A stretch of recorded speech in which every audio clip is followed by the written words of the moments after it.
tax thing? Oh, the SID? SID.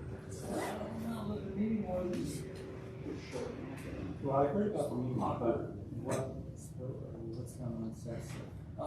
I've compiled a lot of data, and we've got a really good data set to use, and I'm trying to reach out to some other property owners, talk to property owners, to Marzetti on in Nola, Marjorie, right there, in Nola. Got back to Casio, talked to Casio on the Graceland property, and they're interested in that sort of stuff. I'll create those online, and then I need to circle back with some of the smaller. Yeah, Kevin. Hope so. Just working. I have a stream here, which is better than last time. Come down on one side or the other. Hey. I managed to properly save my screen. It was working live. I watched it from home. Yes. So it was good. Yeah, it took me an extra. I heard about those. Took me a couple minutes to actually have to start. Doubting And then to see if we actually. rather than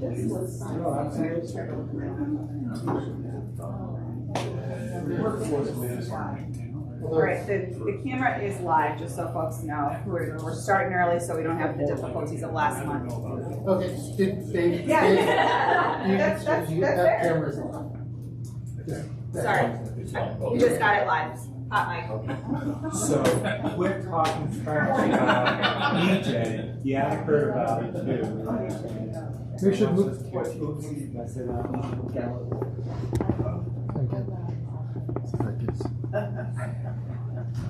So is this like saved on YouTube? So I'll go back and watch it. We're trying when it works correctly. It's saved.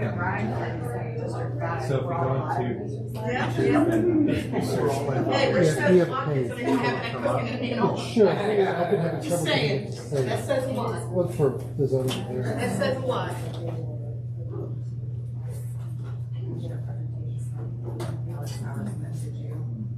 Okay. I'm gonna get you there, so I can go. Yeah.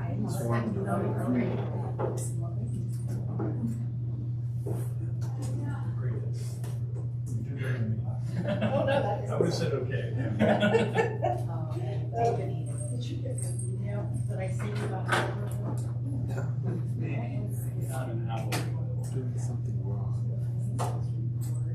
Was due on April 30th, 5 days ago.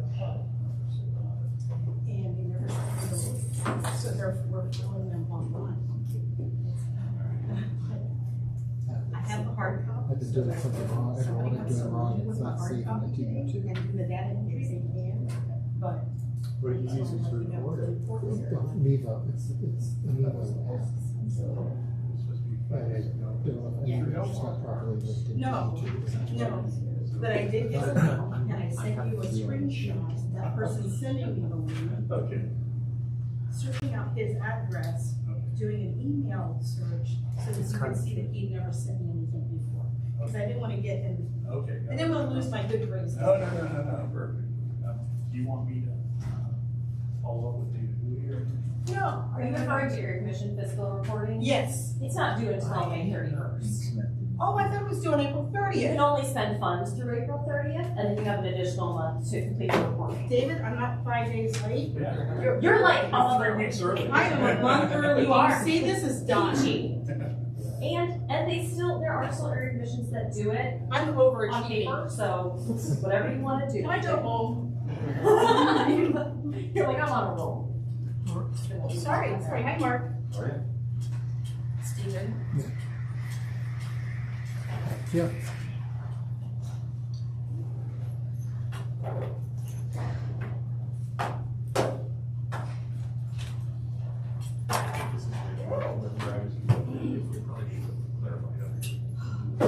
Oh, I hate being late. That's what I was at. Well, especially if it reflects on other people. Like if it's just me, BJ White, You'll take that home, but yeah.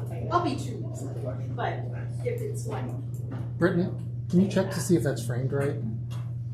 I get that. BJ, were you saying you don't have something that you need? I do now. We can see You have it this now. side Okay. and I was this, gonna say, 'cause we we just can't Fox, see I think, Ryan was and supposed to have something like. Either. Can it go data back a Fox tiny bit? or Sorry, Carter, sorry. because they're the two who are cutting up all of the school reporting. But you always have this.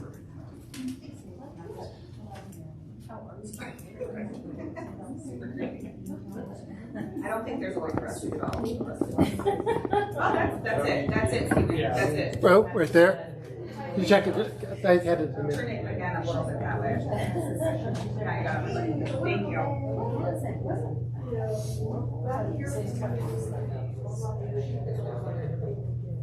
Look at page so. The camera is live for those who walked in the last couple minutes. Is she saying? Yeah. I just now. Okay, so. Actually, you know what? They may have just sent it to all of them. No, this is literally the fiscal, this is fiscal. Yes, I was, literally, this just ended on Sunday. But no. So it's possible that they're just now sending it. Oh, well, In which case, you're just, well, all of this is under the pretext that I'm working on that report being due on April 30th. Because that's So we're gonna try the different language, but you have to figure out. Okay. Who are you? I'm Rebecca. We are initially, I covered it all the time. He had already taken Sorry, no worries, that's totally fine. Now it's just teaching.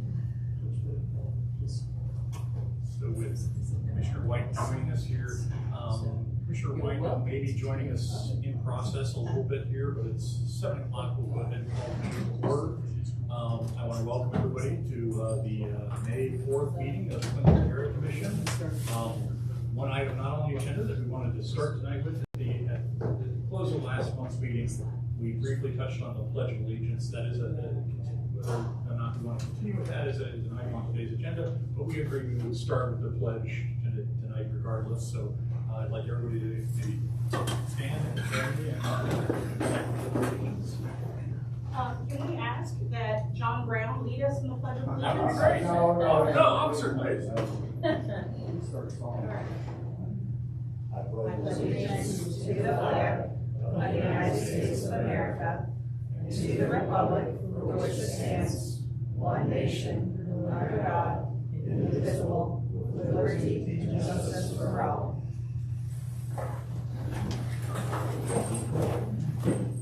Thanks very much. So I'd like to ask the members if there are any additions or changes to the agenda for tonight, and whether we can accept the agenda for tonight. So moved. All right, the agenda is accepted. Last month, I think some of you who were here are aware, because of my lack of time management, we did run short on the meeting and we did not have adequate time for public comment, and that's the regret that I have. I wanted to shift things around tonight, so we're going to have an opportunity for public comment right now.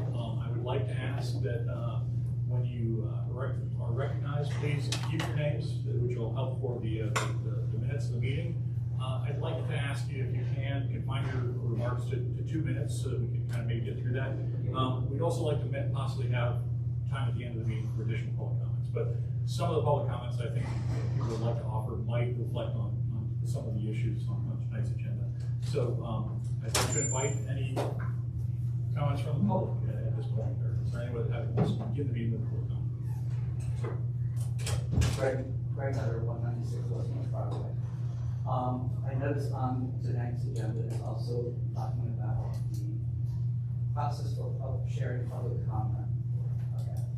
There a couple months ago, there was an issue about some letters that some of our neighbors had sent to the commission, and the very next day they got leaked out to a social group called Neighbors for More Neighbors.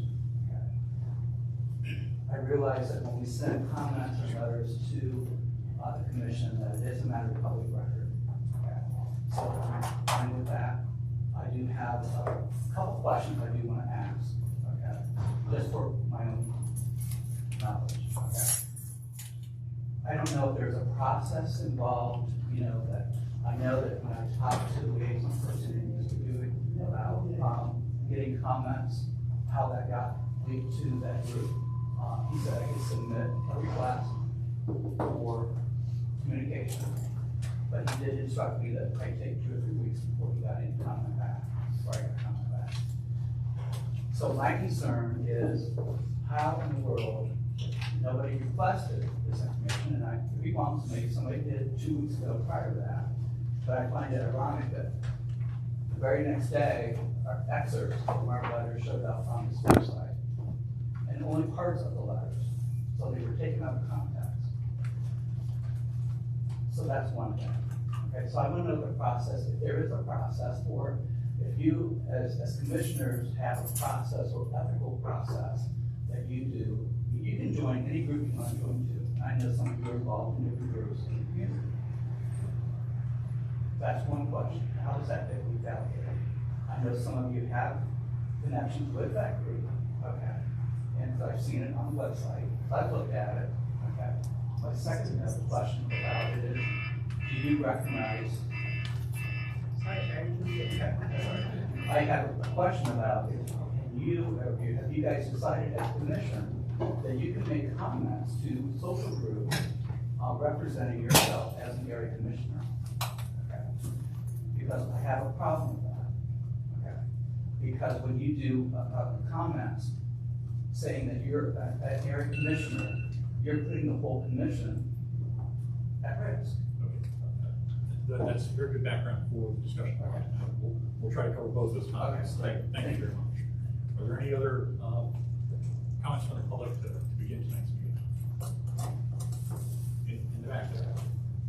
Mary Rogers, North Broadway, Clintonville Historical Society. I know that there's an upcoming meeting for the May 10th for the zoning changes that the city is considering.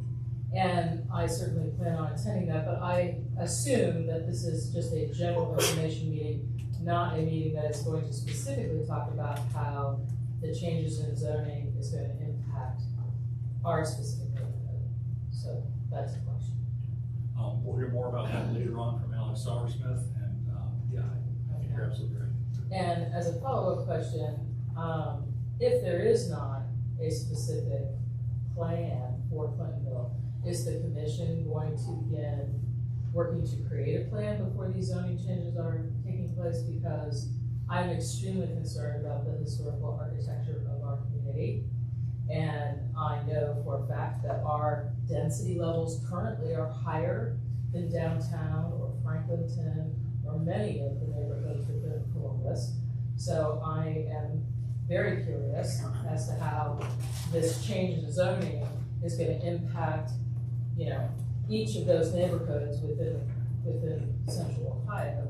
I would hope that there's some kind of master strategy, which maybe that will be covered in the May 10th meeting, to try to make sure that we are making all neighborhoods interesting and appealing to the new residents that are heading our way, not just trying to shoehorn people into particular locations.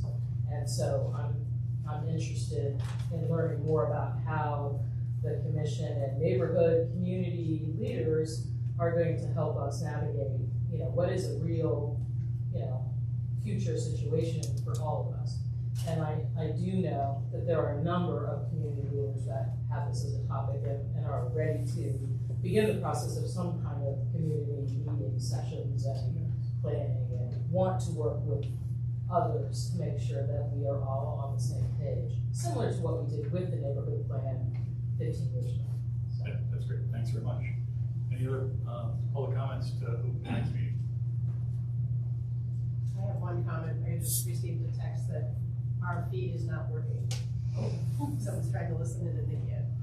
Are they on the live page of the, so if you go to YouTube, They're on it's a YouTube. separate. Yeah.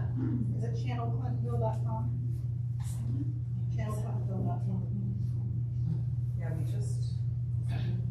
Oh, it's like our connection, midstream. Well, we have our tech team on that. We'll move ahead with district updates. Sorry, Commissioner Morris.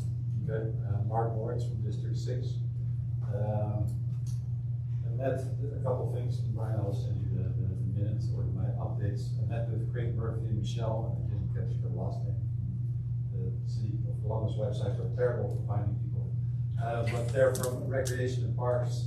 Talked to them about their plans for Whetstone Park because of a comment, a request from a resident asking about the baseball fields. So they gave me a broad overview of the improvements that they want to make to the Whetstone Park and recreation area. And I invited them to come to the area commission later this summer, and they're going to give an update on what their plans are. They'll be fairly involved and will take a couple of years. I also received a call from a resident at Westwood about the gate at Whetstone Park near the pond. And that will be updated in the near future. There will be a new gate installed in the near future. And I heard concerns from several residents about the land crosswalk at West North Broadway that connects the new bike path. And I'm still trying to connect with people at ODOT and Public Services to get their attention on how to improve it. That's it. Commissioner Hively. Josh Hively, District 8. With the help of BJ White, we did touch base with the folks at Chick-fil-A and have chatted with them a bit about the current conditions of that site there. That is in the works. They still are in the process of back and forth with the City of Columbus, but in the meantime, we're trying to get things sort of tidied up over there. If you haven't been by, the fence has fallen over and the weeds have been growing up. So I did talk with Officer Brown here earlier today.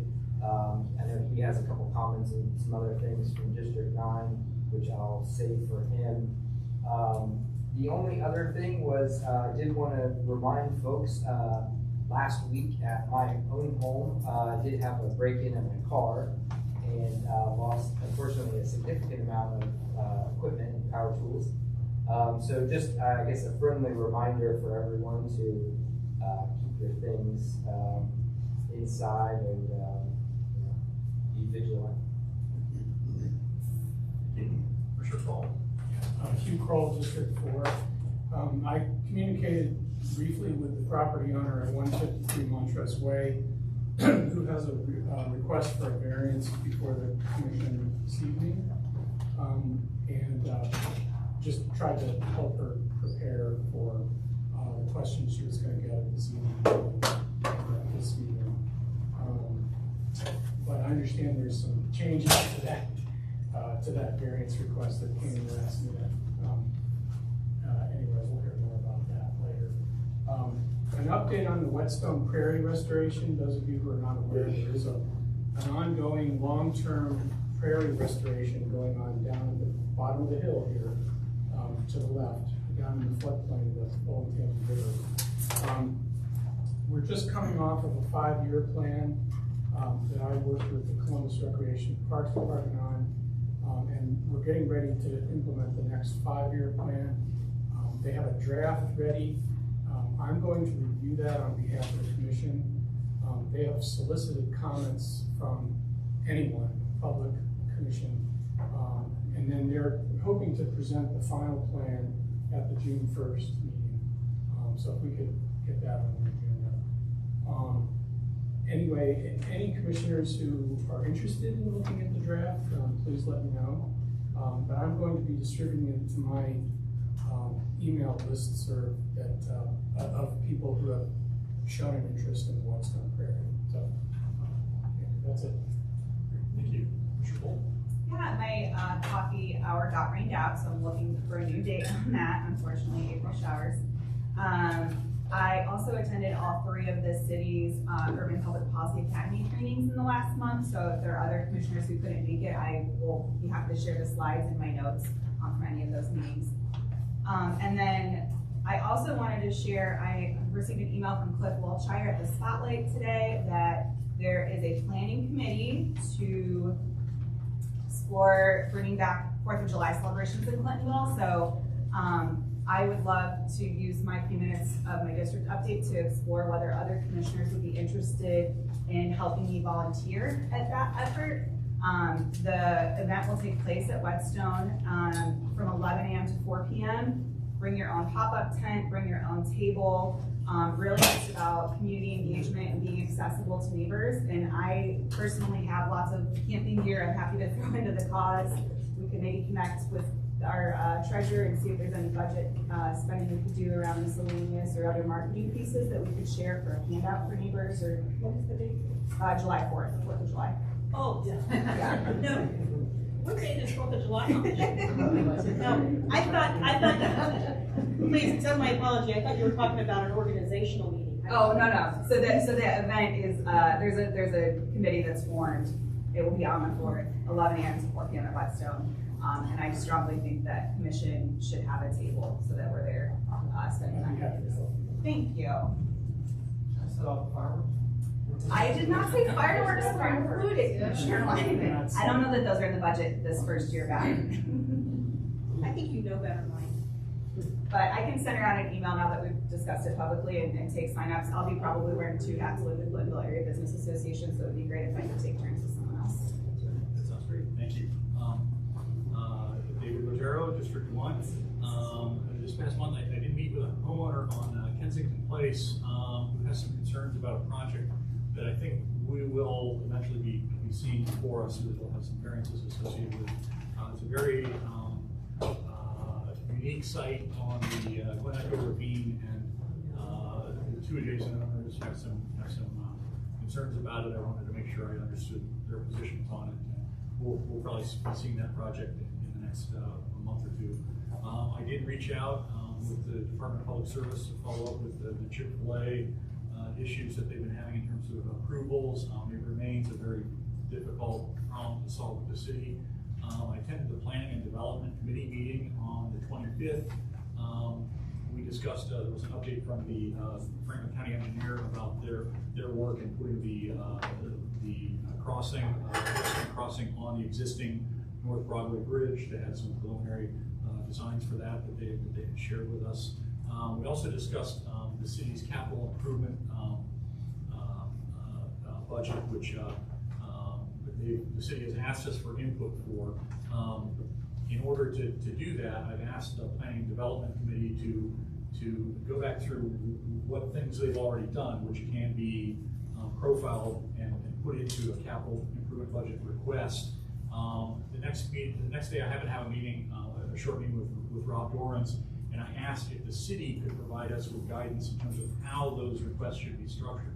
Because right now there was no structure given for it. In the past, when we've done UIRF requests, that's been a very, very structured thing. There's certain things that UIRF money can be spent on, so we targeted those requests to tailor to what they could be funded. And the capital improvement budget is different, so I've asked them to give us some guidance in terms of how broad those requests can be and how large those requests can be. So the city promised to get back to us on that, and I'll in concert with that. The goal is for Planning and Development to produce a rough draft which they can send to the commission, and that we can begin to sort of react to, add to, or whatever. We'll have something that again which will make it much more productive for us. As a reminder, as Mary Rogers mentioned, on May 10th at Whetstone Community Center between 6 and 7:30 is the second of the community conversations that the Zone Naming Initiative has. This one is about housing, and it is a citywide focus. So I think it's important for us to understand that perspective. I think it will be important for us to decide how we want to express community observations in terms of how that may or may not impact Glenville, how that affects the texture of the city. So excellent points that Mary made earlier, but I think it's important for everybody who can to attend the meeting. I think it would be helpful background for people, regardless of your position on the issue. It would be good information for you to have and to understand from that position. So I encourage everybody to attend. Donnelly Osborne, District 3. I have an update regarding the Wall Hall Art Walk that was to happen at the end of last month. It's been postponed to this Monday, the 8th, through Sunday, the 14th. Then received a couple complaints from neighbors regarding the siren noise down, North Broadway. It's been customary to, if there's no cars, or if there is, people are pulled off to the side, if it's safe, that the sirens are cut, especially at night. And ironically, Captain Gutman emailed just a little bit after I received that complaint, so we went back and forth, and I appreciate the emails. We'll work on maybe if it's safe to not have a siren going all the way down Broadway. And then finally, residents of District 3, we held our 5th annual bingo extravaganza, and we always have a different charity that we give our money to. And this year it was for NCIL, for the baseball and softball group, and we raised $5,300.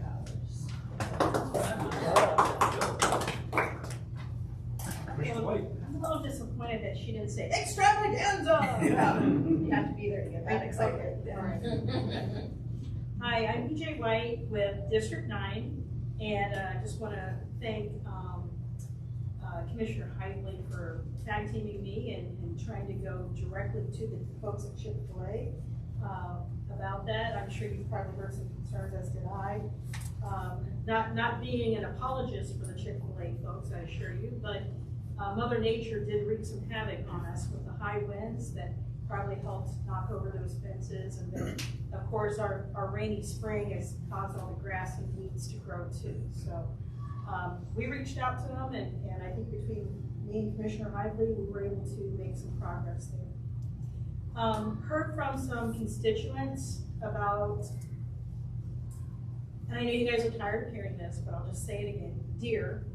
But not so much as the deer are eating my hostas kind of complaint, but it's my neighbor is feeding the deer and putting out a salt block that is as big as my car tires, and that kind of thing. And we've presented the mayor's office with this concern. And in January of 2021, he said, no, I'm not going to do anything about the deer. It really does fall under the jurisdiction of the Ohio Department of Wildlife, and we've met with them and had members had Officer Perry Comer from the Ohio Wildlife Division come in on several meetings and say it starts with human behavior. It starts with us. We have to stop feeding this deer. And it does happen. And one of the mayor's reasons why he said a hard pass on doing anything, whether it's permitted, restricted, hunting, whatever, is he says he does not want to encourage peer policing. Well, now I'm getting peer policing anyway. The city of Worthington last year enacted a deer feeding ban, actually a wildlife feeding ban. So no bird feeding because it messes with migratory patterns of the birds. And deer come by and knock over the bird feeders anyway and eat the bird seed off the ground.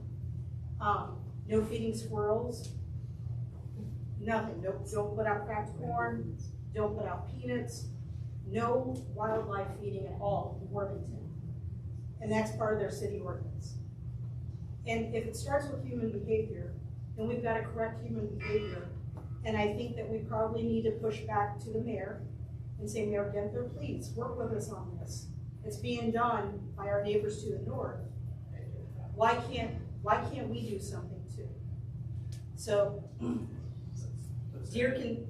Let's add the deer question to next month's agenda and maybe consider a resolution to take. Okay. Yeah, I'd be happy to do that.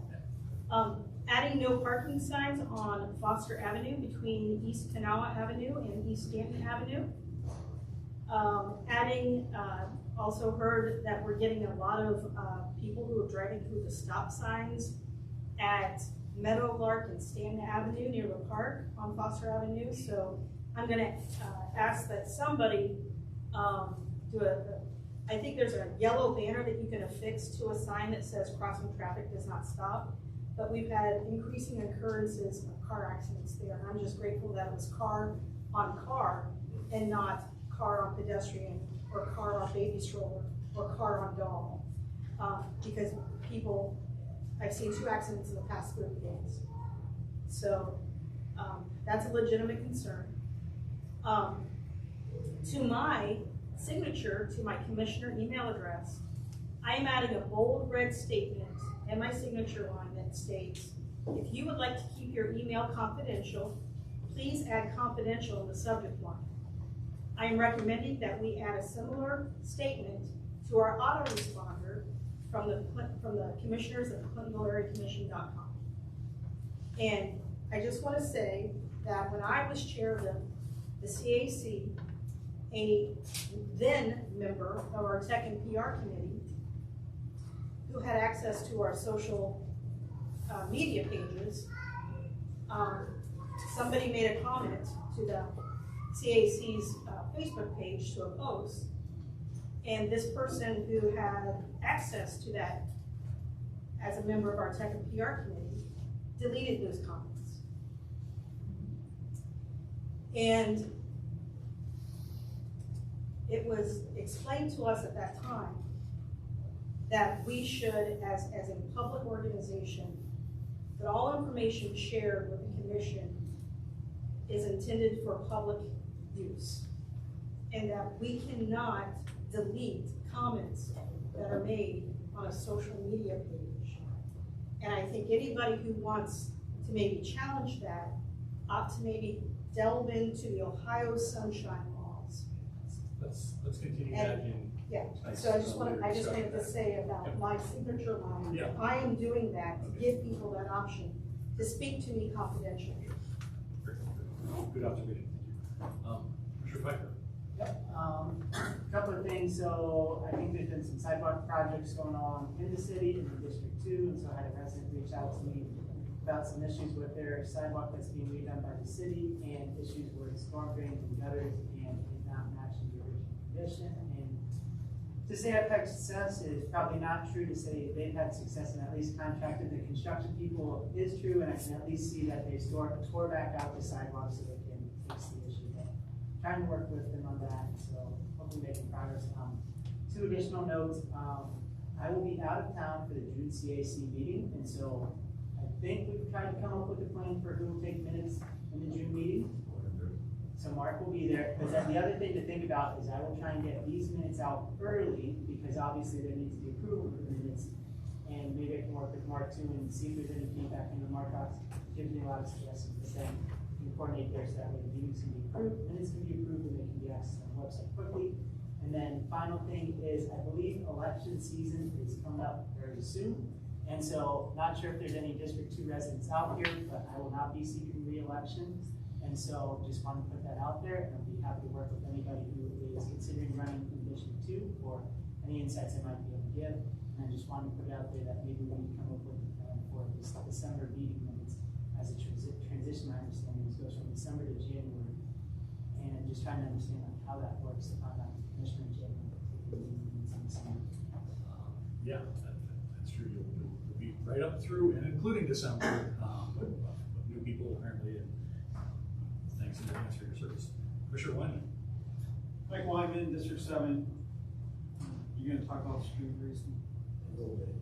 Yeah. Nothing to report. You get all the juicy stuff. So. To go back to Commissioner Pfeiffer, we have approval of past meeting minutes. I know you circulated them online, got a few comments. Got a few comments, updated them, sent them out late last night. Did not hear any updates, I don't think, from the minutes I sent out last night. And so if there's nothing there, and if I'm smart and efficient enough, I may be able to email Ty, BJ, and Brittany and see if we can get them up on the website maybe by the end of the meeting or tomorrow sometime. I should not do that while I'm doing it. Fingers crossed, maybe Ty will do it, but hopefully we're getting quicker and quicker turnaround times on the meeting minutes. The only glitch that I had was on my end, and when I opened it, there was a glitch in my browser that kind of messed with the formatting. I got around that, and it seemed like a great way to do the minutes. Is there a motion to approve the minutes? So Is there a second? Second. All those in favor say aye. Aye. Any opposed, same sign. Minutes are approved. Commissioner White, Treasurer's report. I know there's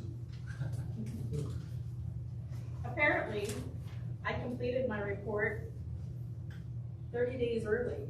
Here it is. So I will tell you that we did have some expenditures this past month.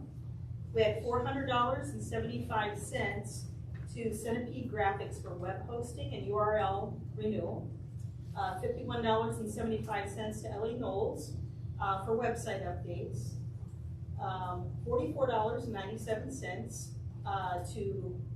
to me for our Zoom space. $189 to Stephen Hardwick for stamps. $56 to the Green Spot Committee for special projects. And that totals $742.47 for April expenditures. That leaves our closeout balance of $942.70 that goes back to the city. Sorry. So move to approve the treasurer's report. So moved. Second? All those in favor, please say aye. Aye. Any opposed, same sign. Report's approved. Thank you very much, Treasurer White. Updates from the City of Columbus. Can we start with Department of Neighborhood? Thank you. Rebecca Deeds Please is standing in this evening for David Huey.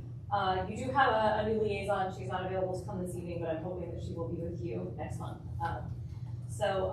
Again, regarding the area commission funds, no commission funds can be spent at this time. The reporting is not due until May 31st, so you're ahead of the game, DJ. I do anticipate that Dave Huey hopes to get the MOUs or MOAs out to the area commission for next year's funds later this month. So hoping to have those out to you by mid-May so that you can get the ball rolling on receiving your 2023-24 funds. A reminder that the area commissioner networking event that had been requested by some commissioners and had been scheduled for a few days ago has been moved to Wednesday, the 31st of May.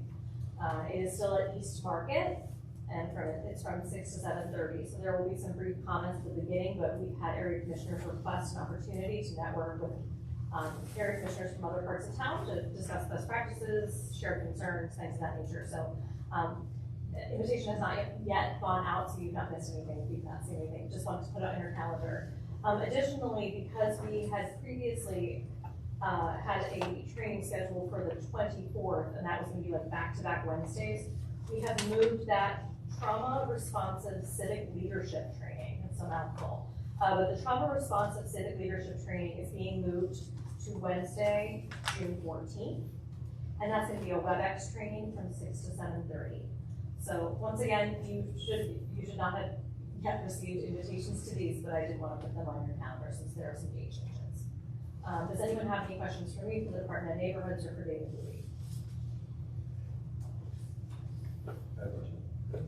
We should I contact ODOT or Public Services about the crosswalk, the land crosswalk in West Park property? It depends on if it's ODOT or if it's public service. We would need to look at it. You can send me an email. Okay. That's fine. Yeah, David and I can look into it for you. You have a card? Yeah. Which one's for these? Hello, I'm Officer John Brown, Columbus Police Department Community Liaison for 3 Precinct. I just came over from 14 Precinct. This is really my first week of working the 3 Precinct area. I've been getting some calls regarding to the deer head vandalisms that you guys are seeing all over the place. You're seeing them on 3 Precinct. We're actually seeing them citywide. We have identified an individual, or we have an individual that we believe is the person that's defacing this property. He's a male white, 50 years of age, 5'7", 175 pounds, brown hair, brown eyes. I do know who he is. We have his information. All the officers on 3 Precinct has his information. He has 8 active warrants out for his arrest right now. Along with the vandalism, he's also being investigated for a stalking. And the stalking, the deer head vandalism may go along with the stalking. We do have investigators looking into that as well. So we are looking for him. Officers, if they come across him, they can take him into custody for the warrants alone. 4 of the warrants are felony warrants with no bond, so he's gonna be locked up for a while, just on the warrants alone. And then, you know, the stalking cases should develop after that. On Saturday, April the 29th, I'm pretty sure everyone heard at 11 p.m. that officers were dispatched to the area of Indianola and Cook on calls. About 100 cars that took over an intersection, drag racing, doing donuts. Officers responded. When officers responded, they shots rang out, gunfire rang out. Some rounds were directed into the officer's direction. So because of that, our assault squad has gotten involved. So they are actually actively investigating the felonious assault against the officers. Their rounds were committed officers. They're going to be looked at for felonious assault. So our investigators are looking into those individuals who actually set up this event. We've been having a problem with this type of behavior citywide. They're drag racing. They're taking over parking lots, doing donuts, tearing up parking lots. We've had fatalities from the drag racing. So our chain of command is actually trying to bring a plan together to address this issue. What we've known so far, for me, coming from the 14th precinct area, where they would take over Florida Course parking lot, we know that they have 6 to 8 different intersections or venues mapped out, and they communicate with social media, by social media, and when they go to location number 1, they'll have lookouts looking for the officers. When officers respond, the lookouts would advise the folks that are gathered at that location number 1 that we are coming, and they all leave and go to location number 2, and then go to location number 3, number 4. So we're aware of the situation. We are trying to devise a plan to head this problem off before it gets any worse in the summer. City of Columbus has received several 311 complaints in the area of Fairland and Foster Street near Bishop Waters High School regarding parking. They have the 2-hour parking signs during school hours parked there. I guess this is an ongoing issue that has been going on. Right down the road. So the officers had issued the vehicles warnings from April the 18th through April 25th. And on April 26th, they went ahead and just started citing vehicles. They cited 9 vehicles for parking violations. I sent out the crime stats for Zone 4. I sent them out to commissioners. If you haven't gotten them, you're not on my email list. You got to get on the email list. I sent them out to block watch leaders. If you're a block watch leader and you haven't gotten any, you need to get on the email list. But those crime stats, shows the stats for all of Zone 4. I had 3 precincts, 17 precincts on there. The only thing that 3 precincts, which is this commission here, is we had an increase of aggravated assaults. We checked to see if there's any connections or trends to these assaults, and there is no trend or explanation of why there's an increase. If you've got the stats to kind of go through to show you the types of assaults that we were getting, their DV assaults, their known person assaults. I think a couple were, 1 or 2 were at a school, so there's no trends there that we can kind of connect this tie to stem that tie. And on May 17th, I'll be conducting a active shooters presentation for the folks that are at Riverview International Center. Any questions? Any questions about this, Stephen? No, that was a great presentation. Are there any upcoming National Night Out events here in Clintonville that you know of? Not that I know of. I think all that stuff, has that information been disseminated out through the? It just started to kind of come out. Yeah, the grant application is due on May 19th, so it's really early this year. Have you guys done? I just took over from Tim. I was hoping Tim had already. We just got that stuff, so I want to see how we can work with you on that. Okay, sounds good. Sounds good. Any other questions? Thank you. Division fire. Good evening, everybody. My name is Chris Gutman. I newly assigned captain over at Station 19. I appreciate you guys having me out here tonight. Just go through a couple updates that I have just around here again. Brand new to the station, so still trying to get used to the neighborhood and everything around here. So for the next month, you guys might see us out doing hydrant flushing. We'll be flushing the hydrants here, just clearing out the lines. I asked if you guys get anybody that calls back. I know a lot of people like to put flowers around them and everything, so we're trying our best to avoid destroying any landscaping or anything. So if you get any issues or anything like that, please just get a hold of us here and we'll get it taken care of and fixed up there. Here in the next month here, Clintonville Green Spot, they're going to start doing their flowers in front of the station again. So they're going to be doing a lot of landscaping projects, and that'll get started tomorrow. So you'll see a lot of work going on outside the stations, and as well as us starting our landscaping projects on the outside. A couple of things here that we're hoping this year, you're going to see a fresh coat of paint on the station, as well as we're hoping a brand new roof this year. So that'll be quite an undertaking here, and it's all dependent on city budgets and everything. So, other than that, just some reminders here, just checking your address numbers, making sure that we're able to read them from the street and everything. Just kind of looking at those things, and as we're starting to get warmer out, just really paying attention to using crosswalks, crossing the main streets and stuff. We've already had, over the past couple of weeks here, we've had several pedestrian struck calls and everything, especially running up and down High Street. So just being real aware of that there, especially when everybody's starting to get outside.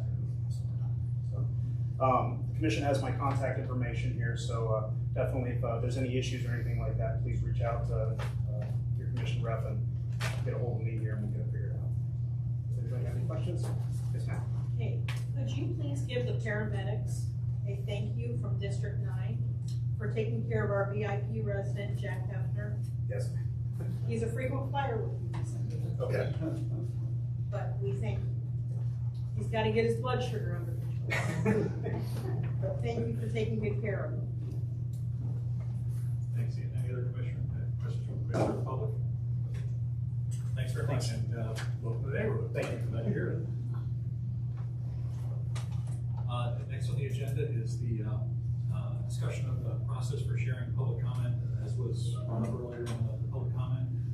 That maybe is good preface, but I know the issue,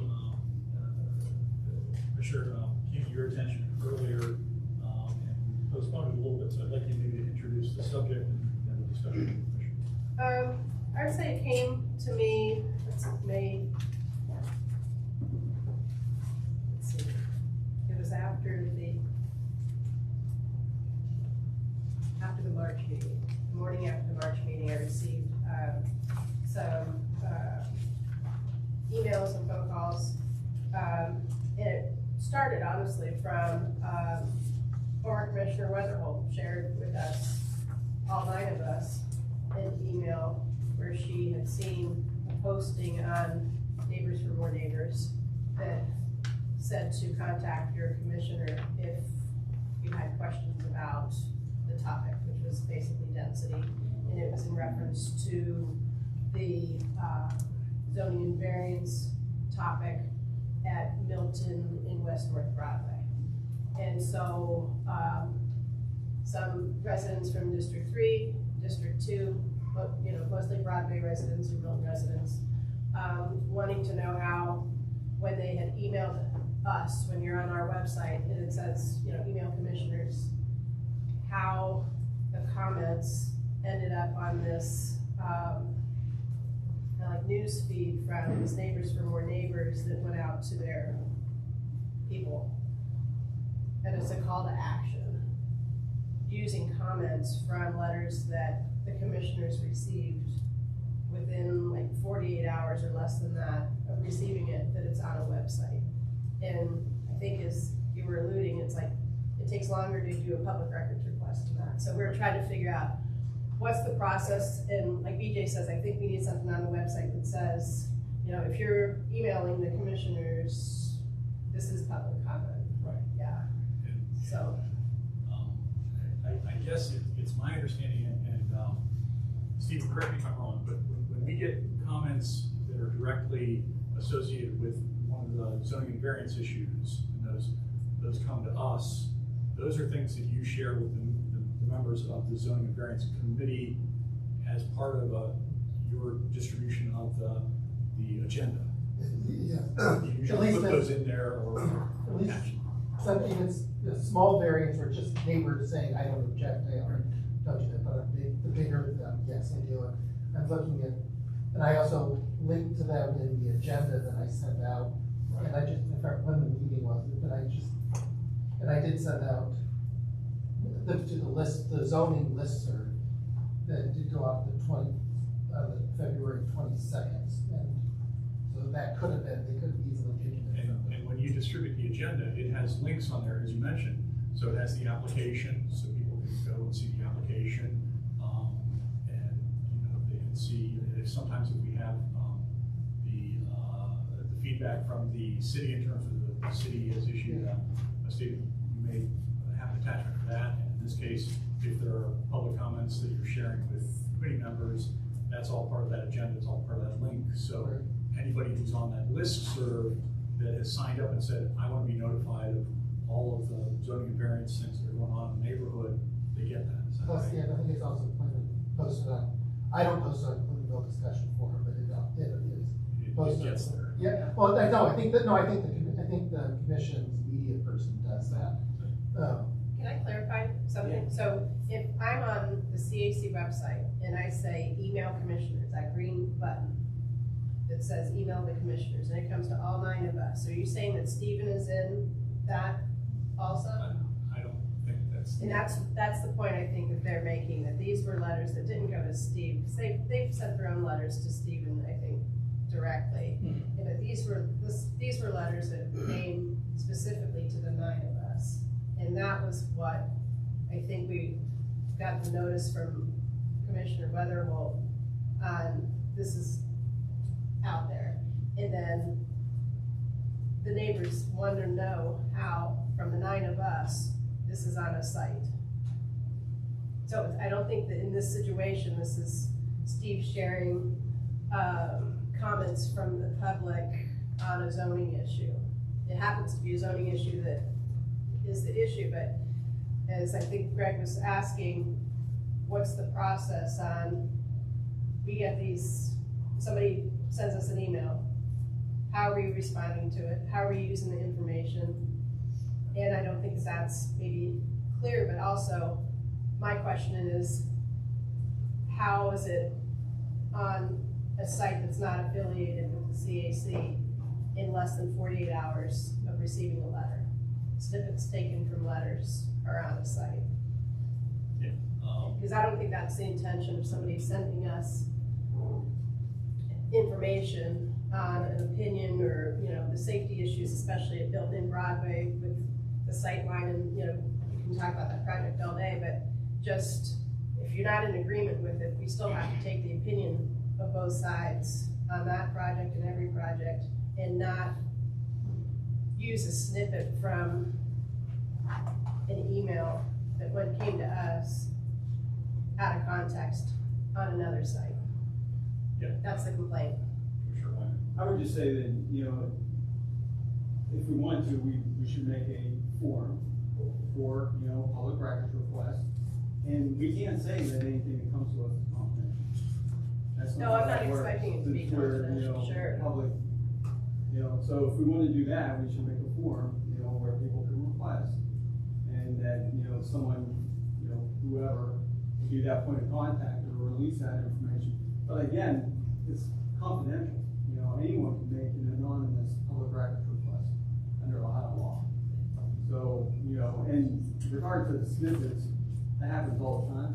I've been in politics for several years now, and those things happen all the time. People carve things up, and, you know, the Supreme Court has even said that lying is not, lying is protected speech. So, you know, but, you know, we should do something like that if we want to do that. But to go any deeper than that, I think we should get the, you know, city attorney to advise us on, you know, public records. Can I make a comment? Just a moment. In terms of the process or the protocol for how we respond to public comment, I'm not sure that there's a formal policy amongst the commission. How do we respond to, or how do we handle public comment?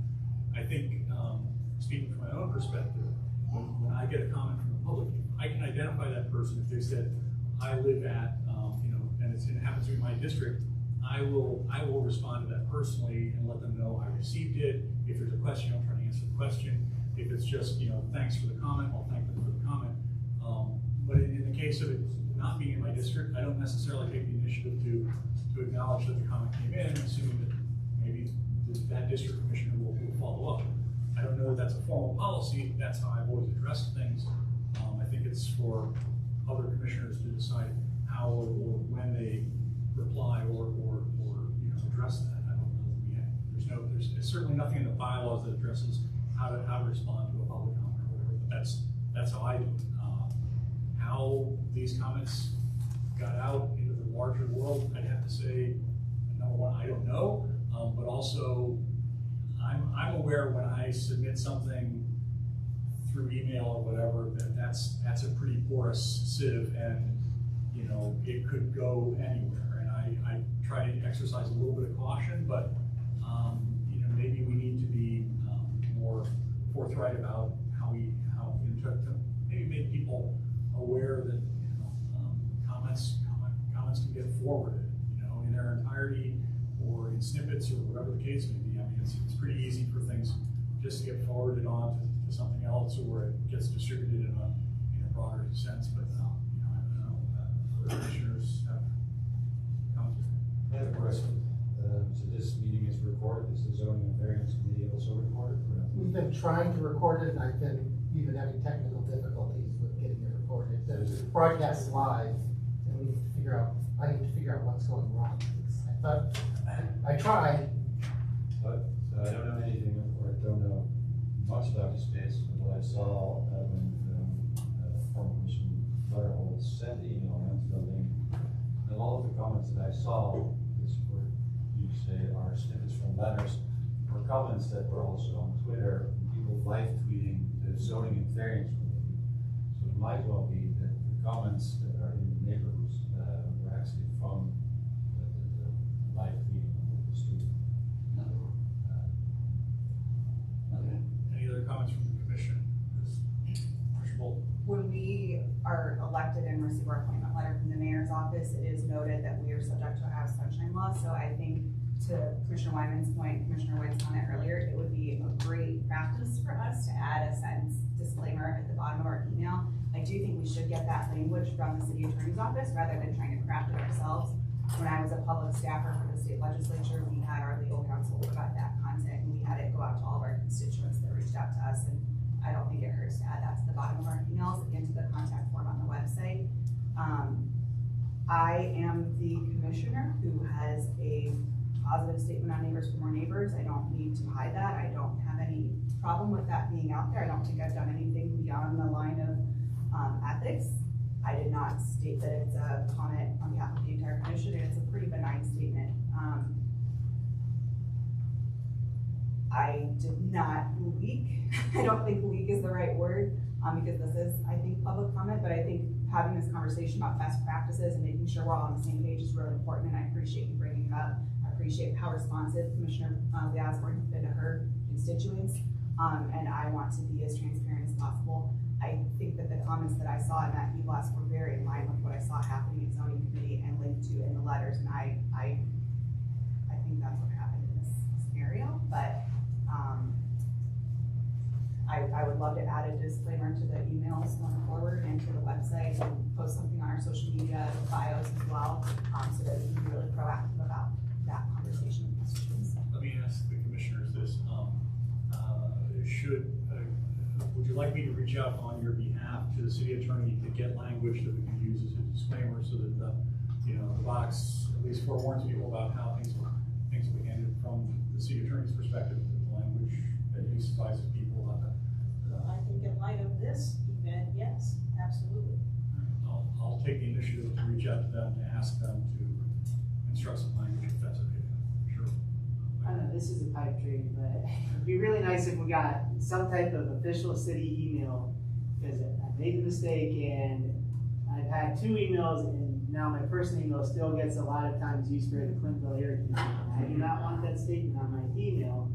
I don't know how to get everything over to the other one. It's a big hassle, but it'd be really nice to have that. I second that. Yeah, May I just say something real quick? yes.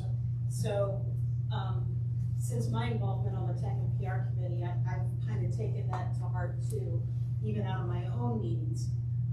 Because I have several different emails, and it's dizzying to monitor all of them.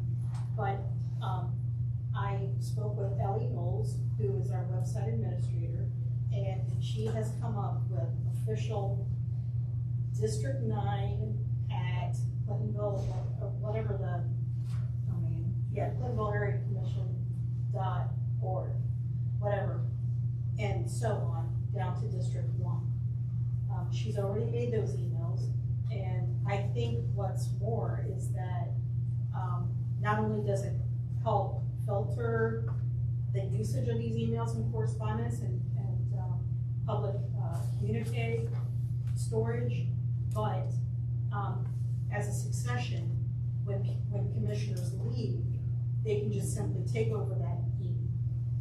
And I was probably a little bit, I wasn't gonna say anything to anybody, I was just trying to be proactive, because I kind of feel like that we've been remiss about doing that. And so long as we're paying $200 a year to secure our web hosting and our URLs, and we can do emails to that $200 investment free of charge, then why aren't we doing it? And so Ellie was kind enough to work with me, and I said, don't say anything to anybody yet, let me talk about this. And so, I wanted to let you know that I have preemptively done that. But it's just a matter of getting everybody's buy-in, because I don't want some people to do it and others not. That's great that you've taken the initiative on that. I want to make sure the Department of Neighborhoods is okay with that, because at one point, we had talked about doing that, and the Department of Neighborhoods sort of backpedaled a little bit and slowed the idea down, saying, well, there's gonna be a city-run website, and we really like everything to link up to the city-run website. This is something that we do with the CAC website that we have now. It's always been a question to us of, as much as the city would like the city's website to be kept up to date, we either keep this website up to date, or we keep the city's website up to date. But it's difficult for us to manage actively two websites. This makes a great deal of sense. When I set up my district email when I was first elected, I set it up as a kind of generic District 1, the CAC District 1, with the idea that I could hand that off to a successor, and that it would be much better if I could migrate that stuff all over, because with the best of efforts, some personal emails filtered in there, and I try to pull them back out and sort it out or whatever, but it would be much better if we had that. And we have had records requests before, and we've had to call through our emails and combine things together so that this is all the communication I've had from anybody in any format relative to this. It's a hassle that would make it easier. I don't want to stop or discourage people from making a public records request. If they want to, I want to make it something that's that the citizen commissioners can handle. I think what Commissioner White has suggested that we migrate over to that. If there's interest in that, I would like to pursue that probably pretty aggressively. If there's somebody that has an issue with it, I think Brian brings up a good point. It would be nice for succession and a lot of other reasons. If the city doesn't have a sentiment otherwise. I think we should probably check, because I know that for this coming fiscal year, you're still permitted to use area commission funds to support a website and those functions. I don't know what the long-term plan was, because I know a few years ago the plan was to phase that out and to indeed have everybody all on the one CBUS.org. So I think we should probably get clarity on that, so that you don't invest in this and then have to, backtrack in terms of technology and expenditures. I would recommend definitely writing. I'm going to suggest that we contact Ellie and maybe we can backtrack if it's something the city objects to. That's fine. But I'd rather go down. I would shoot David an email. Doing it Most area commissions use Gmail accounts. That's generally what we recommend. Yeah. Is area commission Gmail accounts, but certainly this makes a lot of sense to me. Like in terms of succession, I understand just be able to hand it off and in terms of a public records request, you'd be able to see everything from anyone who ever called it. Right, and we can check with Ellie whether, for instance, can we set up this new address and it's gonna bounce everything to one place so we can then, that's probably pretty doable. She's gonna know a lot more about that than I do. Seems like a good, and it sounds like there's support for doing that on our own. Brian? Yes, 2 comments. She can control the passwords too, so when I leave in January, let's say, she'd be able to say, yep, okay, now this goes to this person. This is the password, they can update that, and that way they have access. Because to the Gmail point, I was concerned because they passed off the account, and I was like, well, I could see it was a kind of link to the former chair or commissioner here. And I was like, oh, I'm not sure how tech savvy she is, and I didn't want to break something on her end, or I should get all these alerts, and that's like the downside of it. But if it's her community owned or like owned website by us, I don't think you're running those concerns. It just uses a WordPress platform, and we had actually intended to keep these, as the tech and PR committee, we've had this discussion, to keep them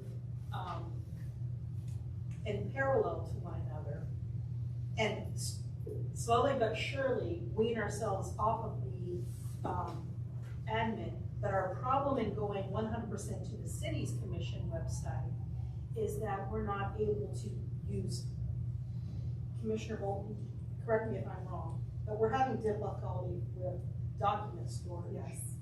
So, in the spirit of transparency, like we've always done, we always have the minutes posted, we have the agendas posted, we have resolutions posted, we have changes to our bylaws, we have election information, and so we really need that vehicle in place. So, if the end game is to take us off of our website, be ready for the backlash, or equip the website to where we can do document storage. My area commissions are having the same objections, so I understand.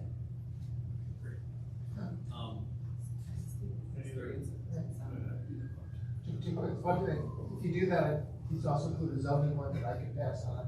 Yeah. But also, I watch Ohio Supreme Court releases, and every few weeks, some local government entity or state government gets nailed with $1,000 statutory damages. And I think the city is sitting on a time bomb here, because they have no control over our emails, but they have total responsibility for us messing up and not responding to public records requests. Well, now that that's out there. And I think that Commissioner Piper said it there, what made sense is having someone be able to, a third party be able to get into the accounts, the official accounts, some of it, so that we are not, so that one commissioner who's not, or one zoning chair, or one whatever, someone who's not paying enough attention for a few weeks doesn't end up costing the city a whole bunch of money, so that there's someone in the city that can actually get the emails out. I mean, we shouldn't have anything confidential in there anyway. Yeah. And BJ, correct me if I'm wrong, but we could set up addresses for committee chairs as well. I think we set up for the committees, yes. Are there any questions from the public? Any more discussion from the commissioner? Any questions or comments from the public? Did we touch on enough of your questions that you asked? No. My concern is, as a constituent of this area commission, my concern is, I guess, not only the transparency, but just the perception. You know, Brittany, you do a great job as far as acknowledging when you receive letters. Dave, I didn't know that you did your own from your area one. Okay, so is there a process that whoever sends any kind of communication to the commission, is there somebody that's responsible for responding to all of those, or does every area commissioner do their own? Okay, so I received letters of acknowledgement from you, Brittany. I often say thank you to anybody if And I I happen appreciate to be that. on email, Yeah. just so that they know they've been read. Yeah, and it's, I'm on the website, so I do get the knowledges of the meetings and stuff like that. My concern is respect and dignity of the constituents. And when we see something that goes on a website, what are we to assume? Okay, we're to assume that, we know that we sent a letter to the commissioners, Okay. I realize it goes to the zoning, I didn't realize it went to everybody, and I don't know who's on his listserv. You know, it should only be the people that's on that committee and the person that has the zoning variance. Okay, if there's more people on that listserv, they shouldn't be on there. They need to do a public request. I could have done that, and I was really close to doing that, to get communication from all of you with connection with this group. Okay, but I thought, that's just a waste of time, okay? It's overdone with now, at this point, okay, unless something else turns up, because that's not done yet, okay? So I acknowledge, I appreciate you acknowledging you associated with that group, but I caution you know, any of you, that when you put your name associated with the area commission, unless you guys are all in agreement, you know, you shouldn't be out there making comments where the whole area commission, by just signing your name as area commission, you do it as a resident.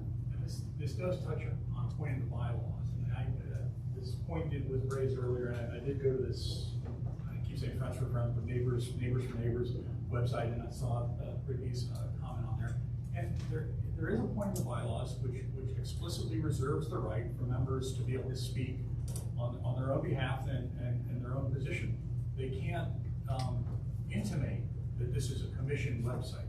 They can't sort of use a tone which suggests, you know, we decide or that they're speaking for the group. The commission only speaks by resolution or with the authority when we pass a resolution. Other than that, it explicitly reserves the right for commissioners to be able to speak for and against things. There's occasions when the commission has, say, voted to support a zoning variance or a rezoning or something like that, and the commissioner from that district may have voted against it, and they show up at the PCA and they speak in opposition to it. It's clear, you know, they introduce themselves as that district commissioner, they speak against it. You know, they're not in any way trying to muddy the waters that, you know, the commission voted to support this. You know, they make it clear, I as an individual commissioner did not support it, I don't support it for these reasons or whatever. And the bylaws are pretty clear that we have that right to express ourselves. I didn't see anything in Brittany's comment in any way that suggested she was speaking with an authority other than her own position as an individual. So, you know, we still have the right as individuals. But on their website, when they solicit for solicitation for, you know, send letters to the area commissioners in support of density, then what am I to assume? Okay. Well, you know, that they're an organized, you know, But you guys are involved with that. You guys are involved with that because your name's associated with it. As a commissioner. As a commissioner. I don't think you should list your commissioner affiliation in that context. I appreciate the comment. I disagree. I think it is a sign of transparency to note that I am in this position. And I was very careful not to include that I'm a vice chair or an officer of the commission because I did not want to intimate in any way, shape, or form that it was a commission-wide sentiment. So I really appreciate the comment, but I am doing my best to be as transparent as possible. In my work, I was always taught never to do that. I appreciate that. I've been a legislative staffer for almost 5 years. I've been sunshine law trained multiple times. I'm a state certified legislative ethical lobbyist. I've had a lot of trainings around this, and I think I am strong in my conviction that what I did was right. So I appreciate the comment I'm very also much. a lobbyist, so. Wonderful. Do you let her speak? Pardon? Do you let her speak? Yeah. All right. Are there any other comments? Yeah, why can someone not say to contact your area representatives? That's just very strange. Please address the commission and, I'm sorry, please address the commission. Okay, I don't have a comment. All right. Any other public comment? Mary, you're on. 5 seconds. So I'm just gonna speak what I heard as being the president of the Broadway Street Association. I think there was a lot of, and I'm gonna say a lot, of residents that felt that the information that was presented on the Neighbors for More Neighbors Facebook page equated to bullying. And that it was perceived by these residents, right or wrong, that commissioners were participating in that bullying. And that has not been addressed by this group. But I think, and I don't expect you to continue your conversation about that at this particular moment, but you need to be aware that, you know, bullying is a very sensitive subject for children and adults. And this particular event, however it played out, is being perceived by more than one person, more than 10 people, more than 50 people as a bullying activity, supported by this commission, whether that's correct or not. So That's just share. Sure knows, thanks very much. If there are no more comments, we're gonna move ahead on the agenda. And we have the discussion of the display of the flag and pledge of allegiance. We began this 2 months ago with your help, I might add. And I wanted to make sure that if we continue this, and I've heard nothing to suggest that we shouldn't, I want to make sure that it's a decision that we as a body make together, that we'd like to continue this practice going forward. It's a good thing. We like that. So a few minutes of discussion. Are there any objections or any thoughts about it? Feel good about it? What are your thoughts? Commissioner Wade. As a member of a military family, lots of relatives of my family served. My dad was a Vietnam War vet. I lost my dad 12 years ago. He did 3 tours in Vietnam. And I was also a member of the Ohio State University Marching Band during my tenure at Ohio State. And every time I play the national anthem, or go to a crew game and sing the national anthem, anytime I have a chance to stand before the flag, I give thanks to my dad and others like him. I give thanks to my cousin who retired from the U.S. Army 2 years ago, 32 years in the Army, retired Sergeant Major. And these people in my life are very important, and those that have served protected the rights for those not to say pledge of allegiance. So I just want to make sure that in moving forward, I give genuine thanks to the flag and for those who serve. But I know that my own father, fought in the Vietnam War, which was rooted in, the spread of communism. And I don't think anybody should be shamed if they don't want to honor the flag.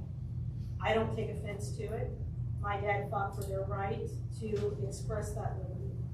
So I just wanted to say that, put that out there, that I don't think, to use Mary Rogers' comment, bullying, I don't think anybody should be bullied into saying the Pledge of Allegiance. So I just want to put that out there. Thanks. Any other comments from the commission? I want to say one. Oh, I'm sorry. I was looking this way. The only thing we request is that if we're gonna have somebody do it, we don't understand who's gonna do it before the meeting or just for meeting minutes and making sure. Okay. It seems like it's most appropriate at the beginning. Who's gonna lead? Per minute meeting. In the absence of anybody being appointed, I would say the chair would lead. We can certainly recognize more uniformed individuals or whatever. But when the issue was raised, one of the points that I think you made 2 points. You said it's a moment of unity, and you commented on how the council begins that way, and I think that's borne out, and I think that's true, and I think it's also a moment for us to kind of collect ourselves and express some level of civility. And if people choose to remain silent, if people, I think we all would respect those personal choices. But I think it gives us a chance to at least express that moment of unity and community and civility at the beginning of the meeting. I think those are all good things that have brought forward. So I would be in favor of adding this as a regular feature in the agenda. Can I ask for a motion in that? I'm sorry, Mark? I think you all make good points. I still have some concerns. Of course, I didn't grow up here, and so I grew up in the Netherlands, and so it's a very different cultural situation. But I also know that the national anthem, the Pledge of Allegiance, they all have become political, if we want it or not. And they've become divisive. So even though the attention increases among the community, it's not true for everyone. And what I like about the Clintonville Area Commission is that it's very low threshold, everybody can come and support the community. And my fear was that by doing the Pledge of Allegiance, may introduce, even though we don't want it, and that's not our intention, we can become more divisive, and some people may not feel welcome. And so my inclination was to keep it simple. So we run these meetings without flag, without the Pledge of Allegiance, and I think we were civil. And that's my concern. I have to confess, I had some of those same reservations that I thought it might be polarizing, that it might be seen as influencing us one way or another, or accepting one position or another. It seems much less that. Maybe in my mind I was imagining it to be more of a stumbling block. It seemed far more natural and courteous than I thought it would be. And after doing it a few times, my comfort level is improved. But I want to defer to the commission. If we choose to do this, I think it's a collective decision, and I'll accept. I'm willing to be in the majority or the minority on this, but if we do it, it needs to be a collective decision, not my decisions, Chair. From living in Clintonville for 28 years now, I grew up in a beach community in LA, and I picked Clintonville because nobody was in each other's stuff here. It's like the closest thing to a beach community with no beach. And, you have the surfer next to the executive, and everybody just got along. I would like the opportunity to be able to say the Pledge of Allegiance if I'd like to. And if someone does not want to participate, I think that's their decision. But if we, as 9 people that are kind of like an arm of the city of Columbus, are saying that we're making a decision to not say the pledge, I think that's a bigger topic that maybe we need to talk with the city attorney about that also. I just don't want to keep going to it, but Clintonville is a community where everyone pretty much does what they want and we all get along. I think we should be able to say the pledge if we want to, and if you don't want to, don't do it. Any other thoughts? In order to help us arrive at a decision, can I have a motion? Is there a motion? I'll make a motion to. Motion is? Okay. Brian, was that a second? Move to adjourn. All those in favor, please say aye. Aye. Any opposed? I'm opposed, but I'm happy to do the pledge. All right. And I'll let it speak. I'll vote for it. Okay, great. Well, thanks. We worked through that. Commissioner Hardwick, or Chairman Hardwick. Thank you. Sorry. This won't be a little easier. We had 4 zoning applications. We had no negative comments on any of them from anyone. And our meeting lasted 35 minutes. So this bodes well. The first one is 133 East Dunedin. It's to raise and construct a detached garage. The applicant asked to reduce this minimum side yard from 3 feet to 2 feet, which is the current setback line. And I could go through all the details with it. It's keeping it basically in the same place, and no objections. We voted 7-0 to recommend approval. Thanks. Is the applicant here tonight? Yes. Can you tell us a little bit about your project? Yes, so the current garage that we have right now is quite frankly an eyesore. It's very old and it's not in very good condition. It doesn't really match the current home that we have now. So we wanted to construct a new garage, and it I don't think it would, change the aesthetics of the neighborhood or anything like that. In fact, I feel like it would enhance it, and the garage right now is pretty much an eyesore. So we're looking to have, as you stated here, for 3 feet to 2 feet, so that we can have a 2-car garage. And we would, the builders will be using fireproof materials. Also, we have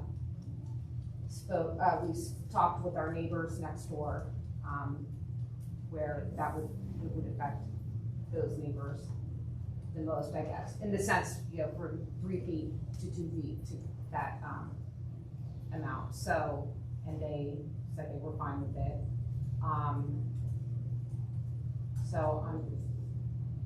That's what we're looking to do. I don't know if there's anything else any questions that you would like me to answer. Let me ask the commission, that was a good presentation, thank you. Are there any questions from the commission? Any questions for Stephen or the applicant? Any questions from the public? Are we ready to vote on BZA 23-029, 133 East? If you're gonna abstain, can you please give a reason why? That'll help you take meeting minutes.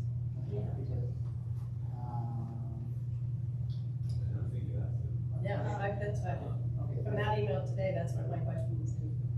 Chair Witherall always asks. I was just following. I don't know that we have to have a reason. It's helpful if there is a reason for it. It has happened in the past that things have gone to council and council has held it until they found out why there were abstentions. That's usually the case with council variances. It's only happened in my tenure. It's only happened once. I don't know that it's the big thing. My practice is to abstain from votes as a matter of practice. As chair, I'll be happy to cast that vote in the tie break. But in the event that that project would come back before us for some reason, they got through the process and they have to come back because they forgot something. I'd like to at least be able to have a sense of neutrality for that. So as the presiding officer, I don't vote unless there's a tie as a matter of practice. I have voted on the game. That's my typical reason. But other than that, are we ready to vote? But one more comment. You will go with, if the city asks, we'll come up, I'll find a reason for them, for people to abstain, for the reason for abstention, otherwise, based on the responses I've given, unless we want to vote on it, we'll just leave it as is. It's kind of like selective transparency. Okay, I think just bring it to next meeting, I don't know that. I think we issue a vote with our votes recorded, and if somebody wants to express their reason for an abstention, they're welcome to do it. If the city wants to go back, they know who abstained, they can maybe follow up and see what their reservation, whether it's a business connection or something like that. That's all good, yeah. Yeah, I'm just on the the email email we had today, I was just a question. So then, on the application, shall the application be approved? That's the question. Commissioner Wards? Yes. Commissioner Hively? Yes. Commissioner Crowell? Yes. Commissioner Bolt? Yes. Commissioner Osborne? I abstain because we're friends. Commissioner White? Wow, that's the reason.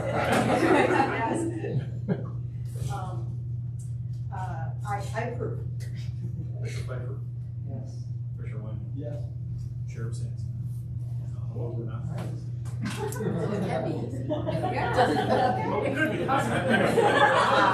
personal. Yeah, exactly. Okay, next up. Next one is 55719. Construct a single-story addition to the front of the primary structure. The applicant seeks to reduce the front yard building setback line from 35 to 33 feet. It was approved 6-1. We received no negative comments. I just want to clarify that if the minute says that someone didn't object to me, what I really meant is I went to visit the site the day of the meeting. The neighbor was coming out, and I said, hi, I'm from the zoning committee, and he's hearing this, and he didn't care. So I just was pointing out that I didn't have someone come up and yell. He didn't. He didn't know that he was not objecting. I want to be clear. I don't want to see these minutes and say, I said he didn't object. Did he complain to you about the rain gardens? Is the applicant here tonight? Yeah. I'm representing them, I'm an architect, for the Tell us about the project. So they have a typical Cape Cod on the street, the setback is 35 feet. Their current, that is the street setback. Their current house is further back from that. They're looking to go out 9 feet based on what their needs are for the interior, which is basically kind of making a dining room, extending a living space. We're then adding a porch to that, in front of that. So the request is to go from 35 feet to 33, which is the built space. So we are requesting 2 feet extra of actual built space in front of the property. So they're bringing the property out and then adding a porch as well, which really has nothing to do with the zoning variance, but that's just adding on to the front. There is an elevation, I don't know if you if you need to show it, but it's a 1-story, it's a single-story Cape Cod. We're pushing it out and creating a new porch front on that street, which actually doesn't have many porch fronts on that street at all. It's listed under schematic in the minutes. I have a couple plans that needed. You guys want to look at these? Does anybody need to see the elevation? Thanks. Yeah. Are there any questions for the applicant or the applicant's rep or the Chair Hartley? Any questions from the public? Seeing none, are we ready to vote on BZA 23-032 557 Bullbank Road?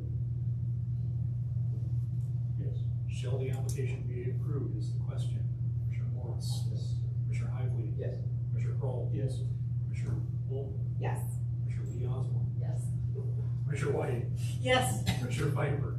Yes. Commissioner Wyman? Yes. Chair abstains. Motion passes. Item 3, Stephen? Okay, this next one, as I understand, they're going to, the city asked them to change it. But when it came to us, they wanted to, we're at 153 Montrose, is that where we are now? Yes. Yes, to replace the existing sunroom with a 2-story addition. The applicant seeks to reduce the minimum required area for maneuverability from 20 feet to 15 feet. So I understand that they're not even, it's the same footprint, it's just because of whatever remodeling they're doing, the city decided they needed to get a variance. Why they need a variance and Verizon didn't, that's me. But there's just not the existing, to get into the existing garage, there's not 20 feet from the right, from the 2-car garage to the right, there's the days there's 20 feet. I don't understand why the city wants to give that, city now tells them they want to give them a variance to, wasn't. So now it's, sorry, they called me at 3 o'clock today, to change it. It's because they want, it's now a side yard obstruction variance. Are you the applicant? Yes. Yes, I am the Okay. applicant. I'm also the owner I'm of sorry. 153 Montrose Way. Yeah, sorry, yeah, because they wanted to get a variance to stack the second car behind the first one. But I've never seen this variance before. And I will say how it is now, you wouldn't be able to put the 2 cars next to each other, so it doesn't impact anything. Either variance doesn't impact anything, I guess, if that makes sense. Yes. The original variance, we are 15 feet and we're staying at 15 feet, but the city considers it 20 feet. And Stephen, the vote? Well, the second vote was 7-0 on this. Yeah, they're not changing anything related to this variance. Okay, so I just want to be clear, if the city is modifying the variance that they're telling you need, is the commission okay with us keeping pace with whatever that variance that they determine is? We're going to support that variance as opposed to maybe what was written in the application. I think we have the latitude to do that, but that sounds like what the city's telling us is after they've reviewed the application, they prefer to modify the variance from one section to another. It's still the same project that they reviewed. Their interpretations are different. We want to keep pace with what they're telling the applicant they need so they get what they need. Did I express that? And the applicant wants us to do that, I'm assuming, Yeah. right? Yes, it sounds like this new variance is replacing the old variance. Okay. To be able to stack the cars 2 by 2 with as like I said, in current conditions, you wouldn't be able to do it. How do you read the exact line? And we can verify with the city where they land on this. But what I Okay. want to make sure is we are voting on a measure of support for you to move ahead with your Yeah. project. That's your preference.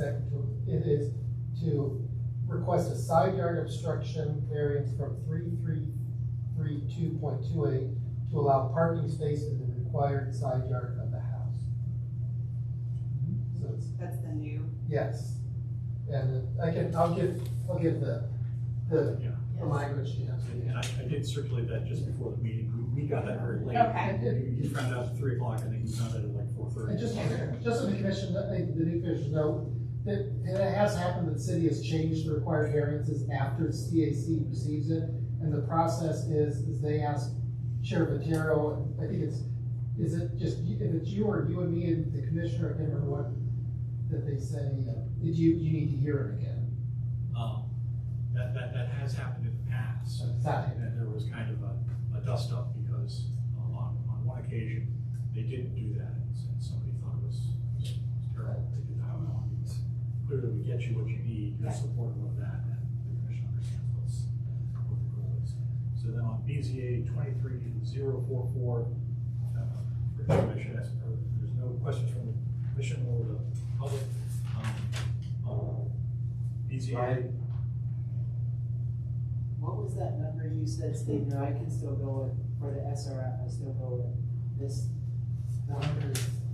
Here, that's, So do I need to change this? yes, yeah, that's number to that number. That change, so people from 3312.25 to 3332.28. Since it's a public meeting and we're not allowed to. Just, the SRF goes to the right application and then it gets approved, and so it can continue on with your project till. It's because of the confusion of this, it's worth in the comment section telling them what you did and why. If you're ready to vote that, Commissioner Morris? Yes. Commissioner Higley? Yes. Commissioner Kroll? Yes. Commissioner Bolton? Yes. Commissioner Osborne? Yes. Commissioner White? Yes. Commissioner Pfeiffer? Yes. Commissioner Wyman? Yes. Chair abstains, motion passes. Good luck with your project. Thanks. This one. Okay, and this is, Sure. sorry, last one is BZA 23045, 211 Northridge Road. To raise and rebuild an attached garage, the applicant seeks to increase the attached garage height from 15 feet to 21 feet. Recommended approval 7-0, no objections, and I don't think the commission has ever turned down a 20, where the sole variance is a 21-foot garage. Is the applicant here tonight? Yes. You want to tell us about your project? Yes, we are removing an existing detached garage that is non-conforming, and we are hoping to build a new garage that will be conforming to setbacks. The only variance you mentioned is we're wanting to make it a little taller so that we can preserve as much yard space. It is a tight lot, so we'd like to have as much yard space as possible for gardening. And the space above will be attic. It won't be conditioned or livable space. It's just for storage. And the architecture of the garage will match the front of the home, so it'll be much more sightly than the garage that's in now. Great, thank you. Any questions for the applicant or Chair Hart, Commissioner? Christie, so you said you've never, I think 21 feet is never, it's, once it gets like 23, 24 is when people start getting nervous. so last month we said no because of windows in life. It was like a 20, that was more like 25. But Right, okay. Does this one have a second story? It doesn't. It just has some attic trusses that'll have a little small space on the second story, which has like a pull-down ladder and some space for storage. Yeah. You're welcome. Any questions from the public?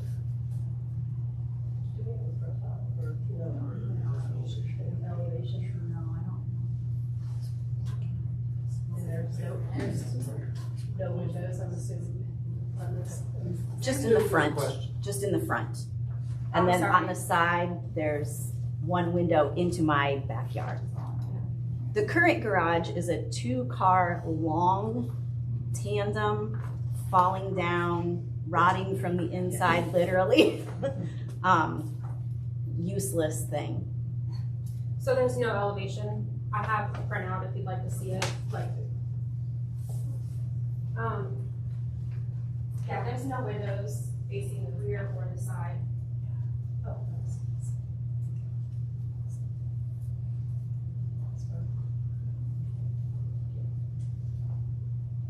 Any other questions for the commission? Questions from the public?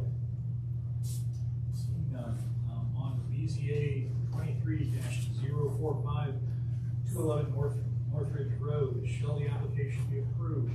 Mr. Moritz, Mr. Hively? Yes. Mr. Kroll? Yes. Mr. Holt? Yes. Mr. Leigh Osborne? Yes. Mr. White? Yes. Mr. Pfeiffer? Yes. Mr. Wyman? Yes. Chair abstains, motion passes. Look, next up on City of Columbus zoning initiative, Alex Sarsmith is here.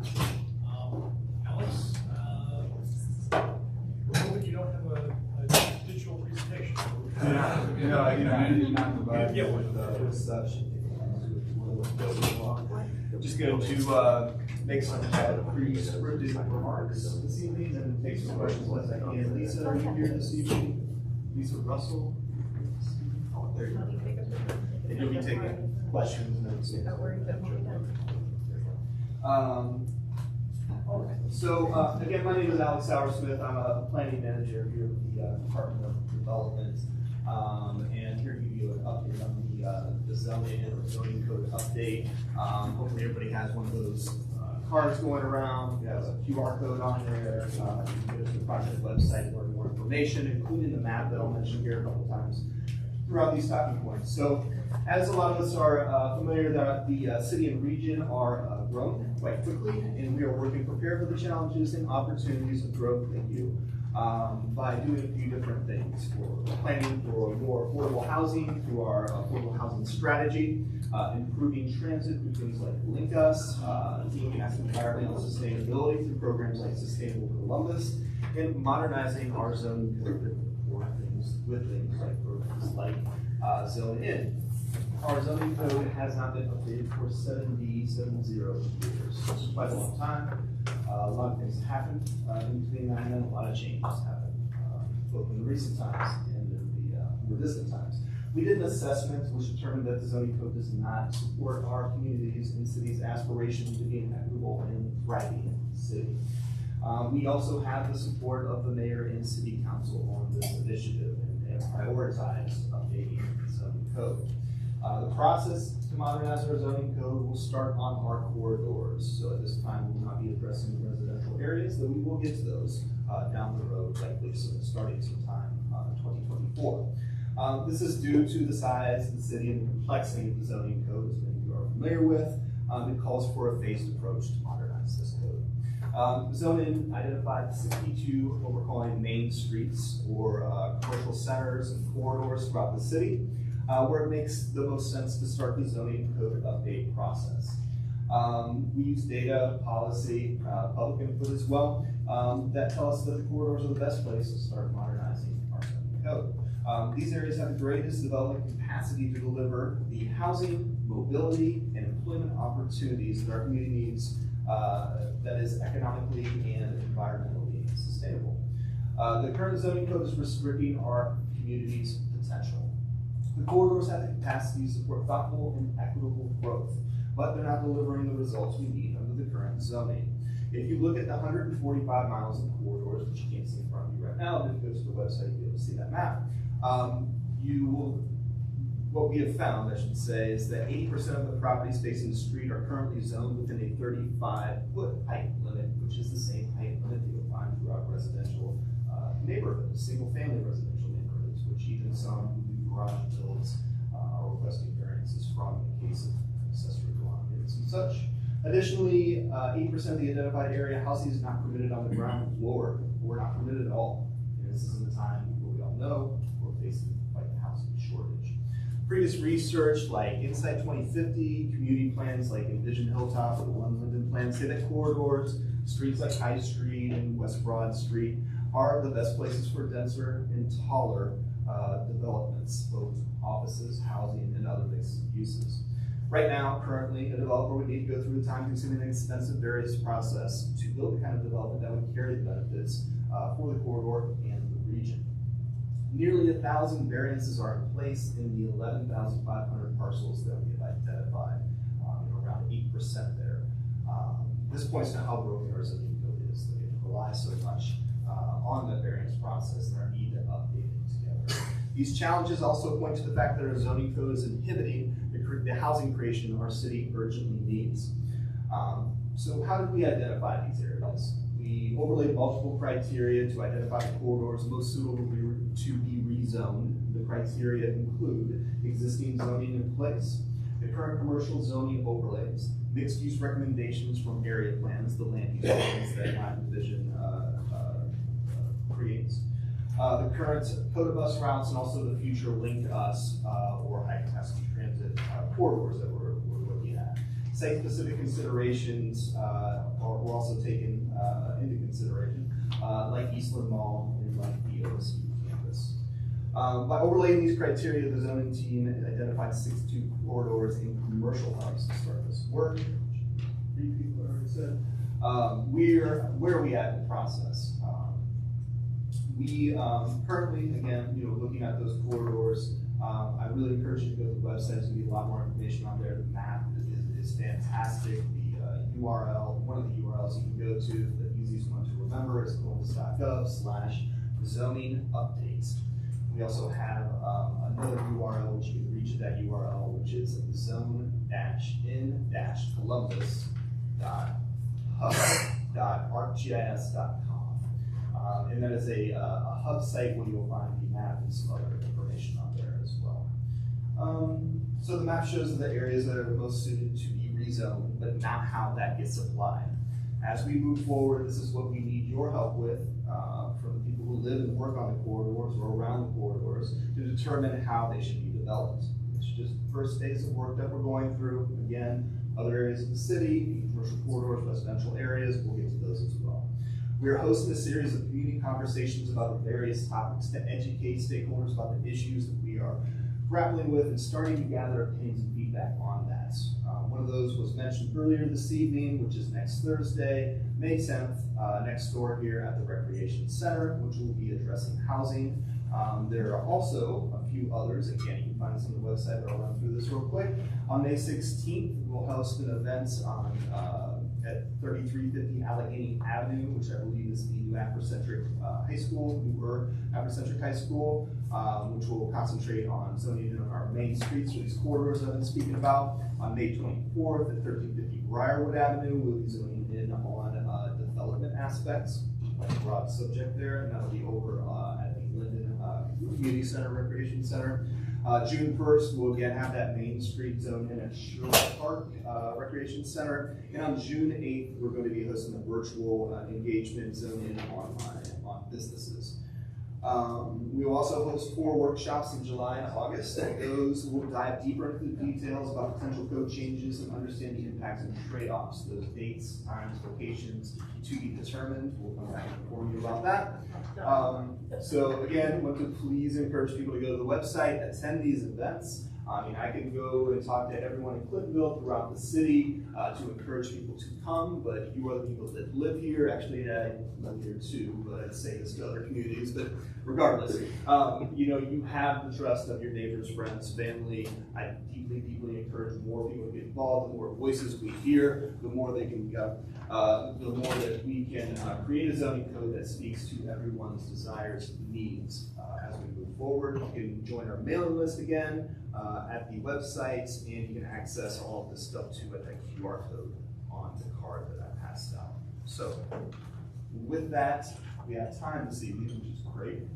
Very good job on staying on the agenda. This is fantastic. We're looking at my watch. I think we're a couple minutes early, so great job doing that. So I'll take those however you would like to direct that. Are there any questions for Alex? Yes, sir. I'm just a country boy.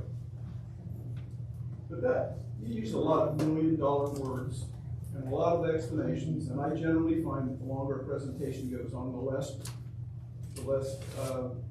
acceptable it is to a group. And when I hear you talk about starting with corridors and then in a couple of years moving into residential, I look right across the street over here And it makes me wonder if you're gonna be able to come in and tear this really nice brick building down and put in a 6-story apartment monstrosity that overlooks the community.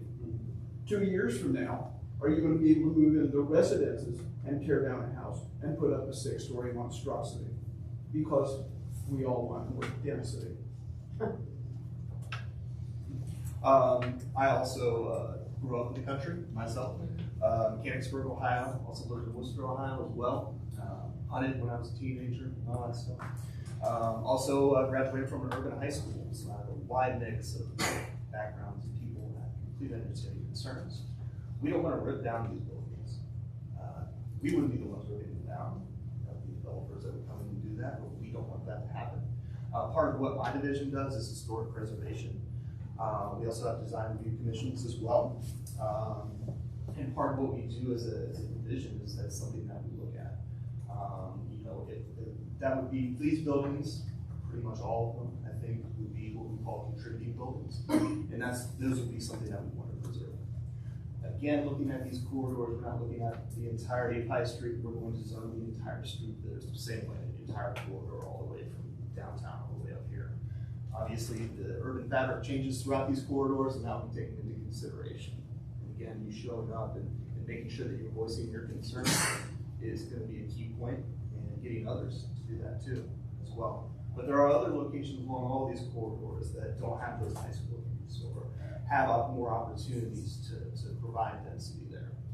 And another thing, you know, going in, and again, we haven't gotten to the neighborhoods yet, so I can't speak on too much of that. But going into the neighborhoods, we want to find things that are compatible with what already exists there. We don't want to build a 6-story building in the middle of the neighborhood over here. That's not what we want to see. We do want density. We have to you know, be able to provide housing at a reasonable rate that people can afford for both the people that are here now, that have been in some neighborhoods, not like this neighborhood, that have seen many disadvantages over the years, so that people can afford to rent these places. I was lucky enough to buy my house here in Clintonville about 9 years ago. I could not afford that same house now that I live in. So, but yes, I appreciate that. Alex, if I could ask a question.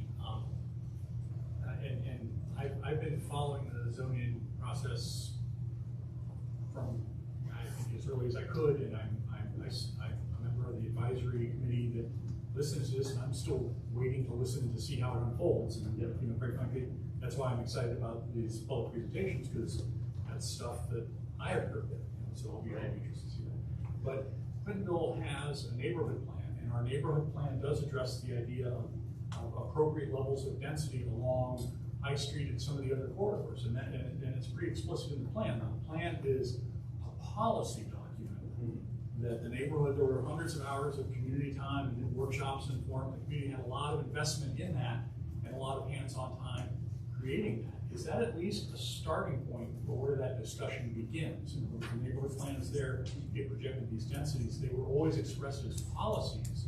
They never overrode or modified the zoning, and that was always something that was explicitly stated in the neighborhood plan. Is, no, this isn't zoning, but these are policy goals. And is that something that at least is the beginning point for that discussion of how maybe those policy points become updates to the zoning? Sure. That is something that has already been taken into consideration. The consultants looked at all of the existing plans, and that is going to be a factor that plays into what is suggested as far as zoning goes. So there is that. Yes, that's what my division does. We handle that policy aspect. And, what we do, there's no enforcement of that through law. You get to zoning, that's when it becomes law. And so that's again getting more people out to participate and express their opinions, because this is going to be a big thing for Columbus, a once in a generation opportunity to change the zoning code and to hopefully make it accommodate everyone's needs better. But there's going to be people that are going to be happy with it and people that are going to be happy with certain situations. That's the reality of it. But the more that you can get people out to express themselves, I think that's going to be better. Good both sides. We at least begin with the thing that the neighborhood has already invested time and energy as a group in.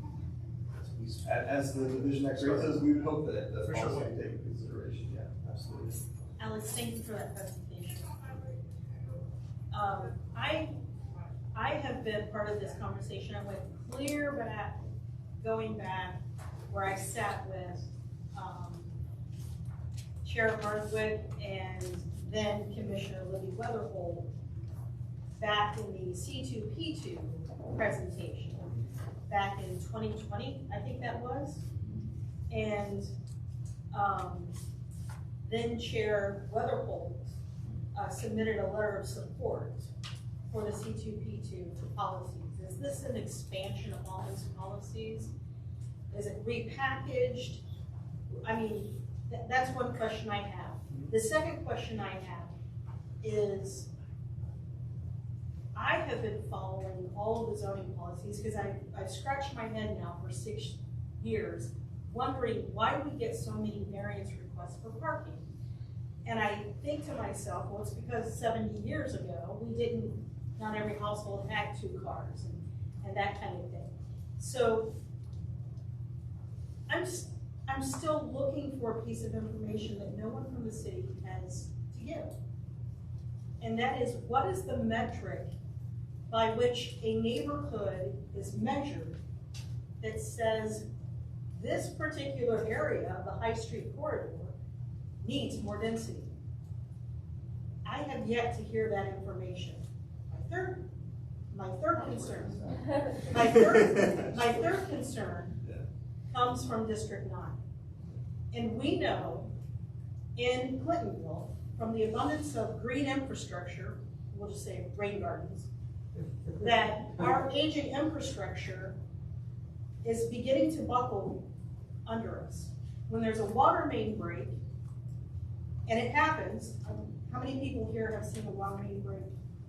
Okay, yeah, water main breaks, and they come and repair it. And then 2 weeks later, 20 feet down line, the water main breaks again. And they just come and fix it as it's broken. We have failing infrastructure. The green infrastructure, rain gardens, were put in place because the city was under a timeline, and they're there, quite frankly, as a result of the EPA suing the city. And so we don't have any long-term fixes on anything. And one of the things that District 9 noticed is when the dormitories were built at the Ohio State School for the Blind, and even as stakeholders of the neighborhood, we were not engaged by the school. And they tapped into a water main without the proper licensing from the city of Columbus. And it encumbered and burdened the water main infrastructure. The utilities, and at that time, I recognized that the utilities are not mapped. They are not mapped. There is no utilities mapped. Now, Columbia Gas went around and mapped all of the gas lines, but we all know that they did that probably as PR because of what was happening a few years ago with Columbia Gas. So, but there is no utilities map for, and I've asked for it. I'm like, tell me why the state of Ohio gets to tap this, and we have chronic water main breaks up line from that. So I'm looking for metrics that say this neighborhood needs more density, or could stand or tolerate a little more density. I'm looking for, what are we going to do about the crumbling infrastructure below our feet that's going to support more dense housing? Those are the 2 big ones that District 9 wants to know about. Alex, thanks very much for your presentation tonight. Those are some good follow-up questions. Are there any comments from the public as we close the meeting? Can I address like one thing? With utilities, they are mapped. So there's a way to find those, but those aren't, they don't make a lot of that publicly available information for security reasons. I was just gonna say that, thank you, Alex. Yeah, so there is a part, within that too. I can answer your other question. That's okay. C2P2 would be used like the other plans were, and as far as if you're looking for a silver bullet metric, as far as density, there's not one. There's many different metrics, many different variables that are taken into consideration. Because Clintonville is probably the most already densely developed area in all of Columbus. Yeah, I got a quick question for you. In terms, I'm hearing the process, and it's nice that you're going out and talking to the public and everything like that. But going across the finish line, who are the decision makers? If there's zoning changes to our commercial corridor being made here, recommended for the Clintonville area, are they going to be able to weigh in, or are people downtown going to just say this is the way it is? There, obviously, everyone here is going to be able to weigh in. They will also have to say as well. You have your chair that's on the advisory committee, so that does hold some weight as well. Who's going to be the final decision maker? Yeah. That'll go to, like many things in the city, go to city council. And the ones. So it'll have to be legislated, et cetera, et cetera. And zoning could change. That's a lot of other things too, not just things zoning could change, but will go to the council. So that's the final, I guess, decision makers, which we'll have some new ones here coming in the fall as well. Is the commission going to review and discuss recommended changes for this area and make recommendations to city council before they vote? It depends how they're presented. I don't know how they'll be presented. I think the city is feeling their way through that. I think it's going to be a much more protracted process. My guess is, Alex, do you have any idea how long this is going to play out? I mean, I think this is over a period of years. I mean, with the corridors, we hope to have something, next year in 24. As far as the entire city, yes, you are correct. I don't think we have a straight gauge on how long that will take. With 62 corridors, the time frame might be a year. That was the most current goal. You see those that timeline being extended as many things are, but right now that is what we're looking for as far as the goal. But the rest of the process, as far as the entire city, looking at residential areas that aren't in these 62 corridors, that is a several-year likely process. Yes. Sure. Thank you for your clarity. A lot of really good comments. I'm curious if you know offhand, for reference, if there's any other cities that were following this, because we know this is not, Columbus is the first city to do this in America. There's a lot of cities who are doing this. Is there any cities that we're using as a reference that you can actually point to without good or bad? Without I know there's good and bad with there's one Minneapolis, I think, is an example. Minneapolis is definitely an example. That's the one that comes first to mind. Austin has a good and bad example there. I say that we took some lessons learned from Austin.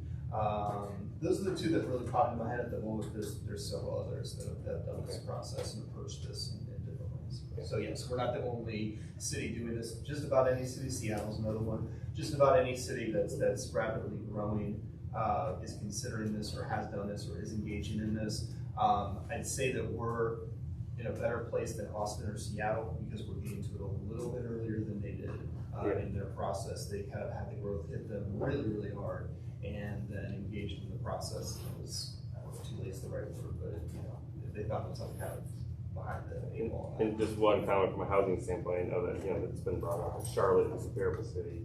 Yep. Nashville is a comparable city in Columbus. So Yes. those are other ones as well. Those are a few other places. We looked at several different cities when we started some initial research there. But yes, we obviously take those into consideration. We're not the only city doing this. Thanks very much. If there's anything else, I think we're adjourned. That was impressive.